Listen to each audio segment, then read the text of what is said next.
নমস্কার বন্ধুরা, আমি অরিন্দম চলে আসলাম আজকে এই মুহূর্তে বিরাট বড় একটা আপডেট নিয়ে।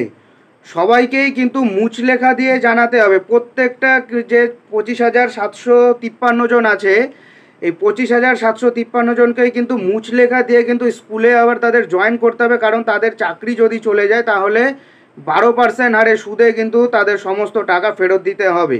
এদিকে কিন্তু আপনারা কিন্তু সবাই জানেন যে এসএসসি স্বীকার করে নিয়েছে যে দুর্নীতি হয়েছে 5,220, দুর্নীতি হয়নি, দুর্নীতি হয়েছে 8,840 মতন ক্যান্ডিডেটদের দুর্নীতি করা হয়েছে, অর্থাৎ অযোগ্য ক্যান্ডিডেট আছে। সো এই 8,000 চাকরি যদি আগামী এর শুনানি আছে আগামী 16 জুলাই। সো এই দিনে যদি চাকরিটা যদি বাতিল হয়ে যায় না, তাহলে কিন্তু 8,840 জনকে কিন্তু আবার 12% হারে সুদ দিয়ে দিতে হবে। তার কারণ আগের দিন কিন্তু প্রধান বিচারপতি কিন্তু বলেছে যদি চাকরি বাতিল হয়ে যায় তাহলে সুদ কিন্তু দিতে হবে, টাকা ফেরত দিতে হবে। চলুন ভিডিওটা কন্টিনিউ করি। 25,750 জনকে মুচলেখা, অবৈধ বলে প্রমাণ হলে প্রত্যেককে টাকা ফেরত। 26,000 চাকরি আপাতত বহাল রাখলো দেশের সর্বোচ্চ আদালত, সুপ্রিম কোর্ট। চূড়ান্ত রায় দেওয়ার আগেই জোর দেওয়া হলো যোগ্যতা প্রমাণেই। এর আগে নিয়োগ দুর্নীতির অভিযোগে 2016 সালে এসএসসি নিয়োগ প্রক্রিয়ার পুরো প্যানেলটাই বাতিল করে দিয়েছিল কলকাতা হাইকোর্ট।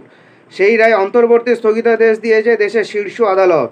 মঙ্গলবার সুপ্রিম কোর্ট জানিয়েছে কলকাতা হাইকোর্টের চাকরি বাতিলের স্থগিতাদেশ দিচ্ছে তারা। সুপ্রিম কোর্টের প্রধান বিচারপতির বেঞ্চ বলে যদি যোগ্য অযোগ্য আলাদা করা সম্ভব হয় তাহলে গোটা প্যানেল বাতিল করা ন্যায্য হবে না।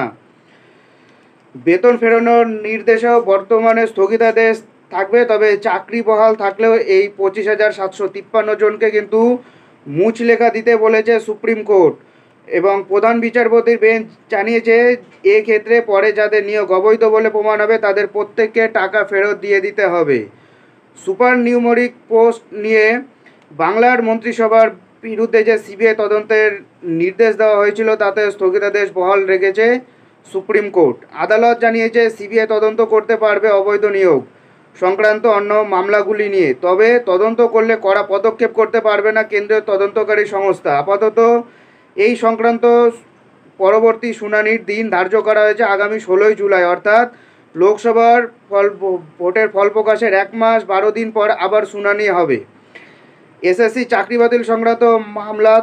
তবে হাইকোর্টের রায়ে স্থগিতাদেশ দিল সুপ্রিম কোর্ট। জানিয়েছে এই রায়ে হাইকোর্টের রায়ে কিন্তু কোনো ভুল ছিল না। যদি অযোগ্য যোগ্যতা আলাদা করা না যায় তাহলে প্যানেল বাতিলটাই কিন্তু সুপ্রিম কোর্টও কিন্তু করে দেবে প্রমাণ দিয়ে। সুপ্রিম কোর্টের বিচারপতি বেঞ্চ মন্তব্য করেছে কলকাতা হাইকোর্টের রায় সম্পূর্ণভাবে ঠিক এবং সন্দেহাতীত। চাকরি খারিজের যে সিদ্ধান্ত হাইকোর্ট নিয়েছে তা বৈধ। যে দুর্নীতি হয়েছে তা ভবিষ্যতে আর হবে না, তা কে বলবে? এ ব্যাপারে রাজ্য এসএসসি কেউ এমন পর্যায়ে নেই এই বিষয়টি নিশ্চিত করে বলতে পারবে। সেই ক্ষেত্রে হাইকোর্টের সিদ্ধান্ততে কোনো ভুল নেই। নিয়োগ দুর্নীতি নিয়ে হাইকোর্ট যা রায় দিয়েছে তা যথার্থ, এটা কিন্তু প্রধান বিচারপতি কিন্তু বলে দিয়েছে। সো বন্ধুরা, এটাই হলো আজকের আপডেট। এরকম আপডেট পেতে হলে আমাদের চ্যানেল নিউজার অরিন্দমকে সাবস্ক্রাইব করে আমাদের পাশে থাকুন। দেখা হচ্ছে পরের ভিডিওতে। ভালো থাকবেন সবাই। নমস্কার, জয় হিন্দ, বন্দে মাতরম।